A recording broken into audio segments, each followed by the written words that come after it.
guys, it's Kaz, and today I'm here with my March wrap-up, the books that I read and reviewed during the month of March. Now, the first book that I read in March, well, I technically read it in February because right at the beginning of March, I put this book down, and that is You by Austen Grossman. Unfortunately, this is a DNF. I did not finish this book. I got roughly halfway through the book and it wasn't working for me. With this one, I had some trouble really getting into the story. There was a lot of game production terminology and talk that I didn't really understand. If you're into that kind of thing and you know a bit about it, I think this might appeal to you a little bit more, but for me, it wasn't working. Don't get me wrong, I love games and I love design, but just the way it was presented in this one, it wasn't really intriguing me all that much. The timeline in this one also jumps back and forth a lot, and at some points it confused me. The main thing I found though was even up to the halfway point, we weren't staying in the present for very long. There was just nothing really happening on that main thread of the story. There was a lot of these flashbacks, which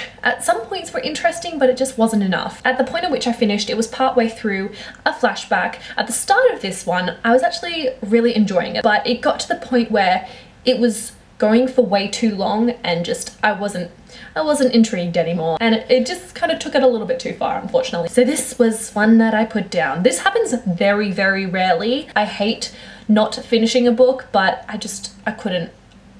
Unfortunately, I couldn't. Next, I finished The Ask and the Answer by Patrick Ness, the second book in the Chaos Walking trilogy, and this one I listened to on audiobook. It's been a while since I read the first one, so it took me a little while to get back into the swing of things with the story and everything, and overall I enjoyed it, but I didn't love it. I definitely preferred the first book in this series. I don't know, I just think it was a bit of a lull, and towards the end of it, it really started to pick up, and you can tell that things are gonna get pretty insane in the third book. But this one was just alright. So I ended up giving this a 3 out of 5 stars. The next book I read was Mao's Last Dancer by Lee Swin Sing, and this one I also listened to via audiobook. What I particularly loved about listening to this one was the fact that there was an introduction from Lee Swin Sing himself, and I found it really, really fascinating because one of the cool things I learned about this book and the kind of origin, the history behind it, was the fact that the author hand wrote this story. He wrote it all by hand, and English is his second language, so it would have been incredibly hard writing the story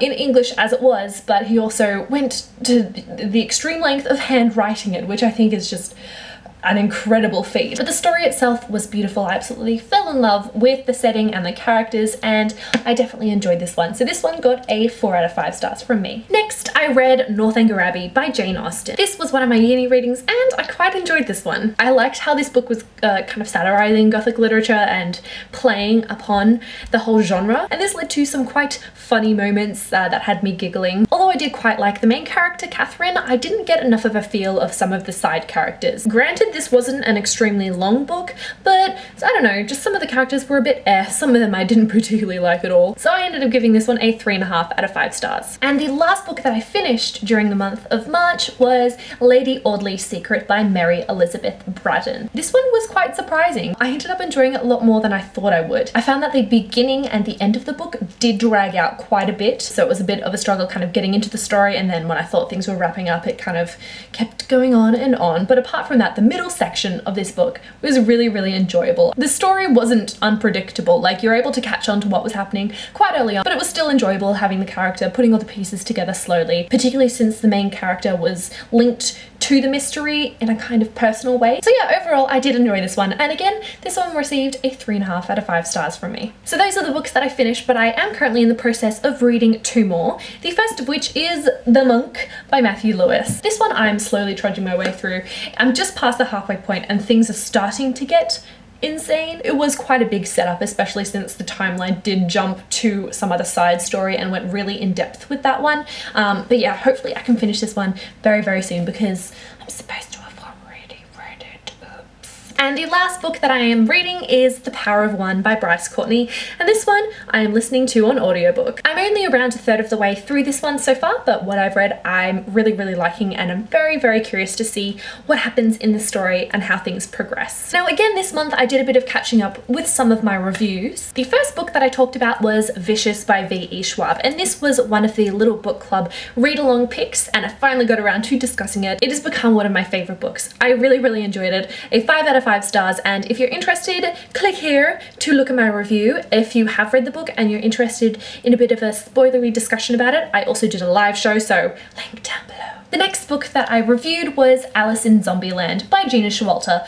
another little book club pick, and this one was a bit disappointing. It was a little too out there for my tastes, I think. That one I gave a 2 out of 5 stars. And the last book that I reviewed during the month was This Shattered World by Amy Kaufman and Megan Spooner, the second book in the Starbound trilogy. I love this trilogy, guys. I just absolutely love it, and this book was not a disappointment, and so I ended up giving that one a 4.5 out of 5 stars. So go and check that one out if you've read These Broken Stars. Because it is a sequel, it might be a little bit spoilery. So if you haven't read These Broken Stars, I'll also leave a link to that review below in case you want to check that out instead. Apart from that, I don't have too much else to wrap up on. I did do another Document Your Life video on my vlog channel. During the month, I was also planning on putting up my moving in vlog, but that whole process took a little longer than I thought I would. I was just really slow with getting things organized, so that should hopefully be up in April.